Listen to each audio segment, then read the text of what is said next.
Você sabia que o Conselho Federal de Psicologia publicou no ano de 2019 uma nova resolução sobre elaboração de documentos psicológicos?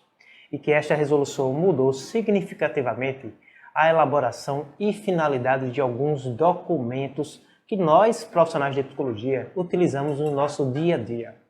E um desses documentos foi o relatório psicológico. Por isso, no programa de hoje, nós iremos abordar sobre a elaboração de relatórios psicológicos. Quais foram as principais mudanças, quais são as finalidades e como nós, profissionais de psicologia, devemos elaborar um relatório psicológico. Seja muito bem-vinda e bem-vindo ao nosso canal do YouTube. Todas as semanas aqui programas para você com muitas dicas e orientações sobre a psicologia humana, sobre o exercício profissional de psicólogas e psicólogos. Eu sou o psicólogo Manuel Carvalho e logo após a vinheta nós iremos abordar a elaboração de relatórios psicológicos.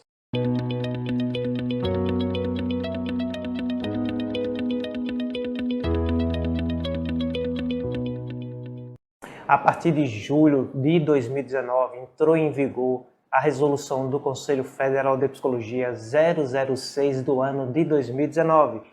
É a atual e nova resolução do Conselho sobre a elaboração de documentos. A resolução mudou significativamente a elaboração de alguns documentos, as suas finalidades e os conteúdos que nós, profissionais de psicologia, podemos e devemos colocar em determinados documentos. Entre eles, o relatório psicológico. A partir desta resolução, houve uma mudança significativa em relação à finalidade e à escrita de relatório psicológico. A principal mudança é que o relatório não é mais sinônimo de laudo psicológico, como era anteriormente.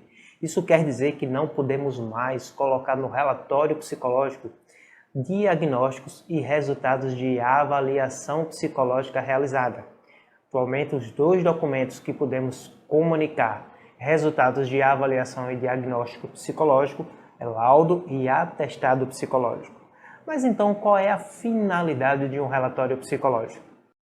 Se consultarmos a resolução 006 de 2019 do CFP, nós vamos conferir que o relatório psicológico é um documento que tem como finalidade a comunicação da atuação de um profissional de psicologia.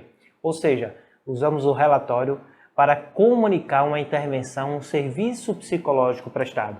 Por isso, o relatório é um documento escrito que deve descrever e explanar um serviço psicológico realizado. Outro ponto importante é que a resolução do Conselho Federal determina quais são os itens ou os conteúdos mínimos obrigatórios de um relatório psicológico.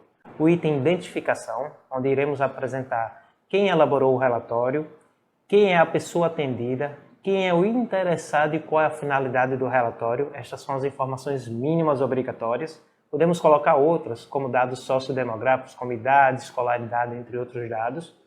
A descrição da demanda, que é o item que é voltado para explicar o porquê o serviço está sendo feito, por que aquele documento está sendo feito, qual é a finalidade, quais são as expectativas e qual é o contexto que envolve a realização daquele serviço psicológico. O item procedimento, onde nós iremos descrever quais foram os procedimentos, a metodologia utilizada para a prestação daquele serviço psicológico. Aí pode ser entrevistas psicológicas, as observações, visitas a instituições, visitas a residências, reuniões com outros profissionais, entre muitos outros procedimentos. O item análise, na minha opinião, o item mais importante de um relatório, onde nós vamos fazer a análise dos resultados daqueles procedimentos psicológicos adotados, comparando com as finalidades, as expectativas e as demandas do serviço.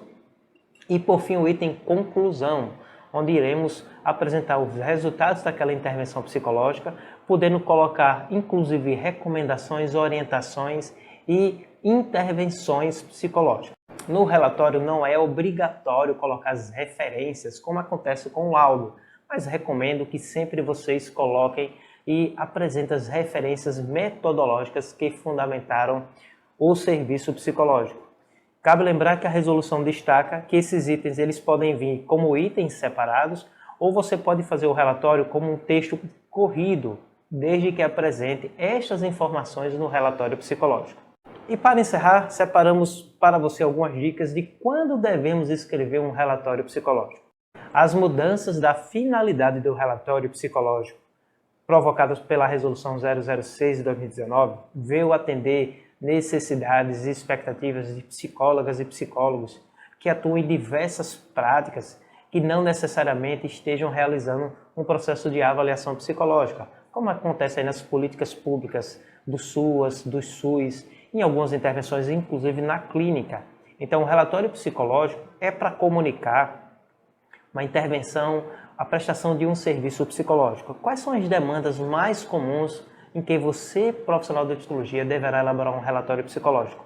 Todas as vezes que você receber uma demanda pedindo informações dos serviços realizados, as intervenções psicológicas realizadas, o histórico do acompanhamento, o documento que você vai fazer é um relatório psicológico. Todas as vezes que você precisar fundamentar um encaminhamento realizado, um serviço de triagem feito, o documento que você vai utilizar é o relatório psicológico. Então vamos imaginar que você atua em CRAS, em CREAS, numa unidade de saúde ou até mesmo num consultório clínico e você recebe a solicitação, seja do teu paciente, do usuário ou de uma instituição, de uma autoridade, solicitando informações sobre o serviço que você realizou ou que está realizando. O documento que você vai prestar essas informações é um relatório psicológico. Estamos encerrando o nosso programa desta semana, mas antes queremos trazer para você uma novidade, uma grande dica. A partir do dia 15 de junho deste ano estaremos lançando o nosso primeiro curso sobre elaboração de laudos, atestados, relatórios e outros documentos psicológicos na modalidade totalmente EAD, ou seja, você vai poder fazer esse curso aí no conforto da tua casa, no horário que seja mais conveniente para você.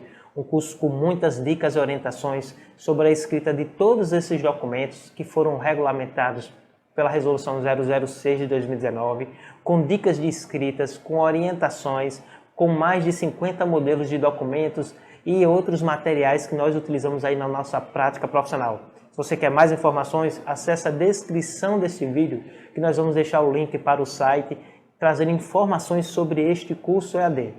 Chegamos ao fim deste programa. Se gostou do programa, deixa a tua curtida. Se ainda não é inscrito ou inscrito, inscreva-se no nosso canal. Se você acha que esse vídeo pode ajudar algum profissional ou estudante de psicologia que você conheça, compartilhe esse vídeo também e acompanhe a nossa programação.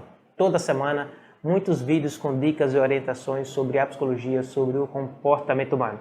Sou o psicólogo Manuel Carvalho. Nos vemos no próximo programa. Um grande abraço. Tchau, tchau.